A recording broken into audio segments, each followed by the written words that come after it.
प्रतिहार राजवंश के बारे में इतिहास में मतभेद है। इनके बारे में समाज की ये फिक्स राय नहीं है कि ये थे कौन। एक तरफ नीलगुंड, रामनपुर, देवली और कराड़ शिलालेख है जिनमें प्रतिहारों को गुज्जर नाम से संबोधित किया गया है और गुज्जर जाति का उल्लेख है वो सर्वप्रथम बादामी के चालुक्य नरेश थे पुलकेशन द्वितीय जी, उनके ऐहोल अभिलेख से प्राप्त होता है। और इसके अलावा दूसरी तरफ हम देखें तो प्रतिहारों को ब्राह्मण की संतान बताया गया है। जो नैन सिंह जी थे उन्होंने गुज्जर प्रतिहारों की 26 शाखाओं का उल्लेख किया है जिनमें सबसे महत्वपूर्ण और प्राचीन थे मंडोर के प्रतिहार।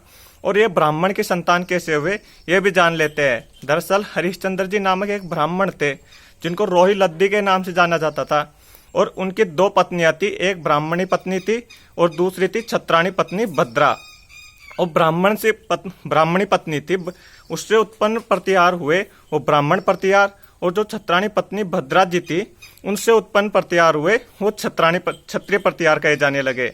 अब छत्राणी पत्नी भद्रा जी थे उससे 4 पुत्र उत्पन्न हुए, भोगभट्ट, कद्दक, रज्जिल और दद्द। इन चारों ने मिलकर पहले तो मंडोर को जीता और वहां पर गुर्जर प्रतिहार राजवंश की स्थापना की।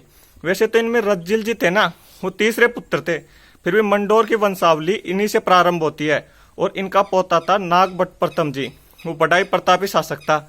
और जब उसने देखा कि भाई मंडोर में गुर्जर प्रतिहार राजवंश की स्थिति सुदृढ़ हो गई है तो उसने वहां से राजधानी बदलकर मेड़ता में स्थानांतरित कर दी, जो कि वहां से 60 मील से भी अधिक दूरी पर है।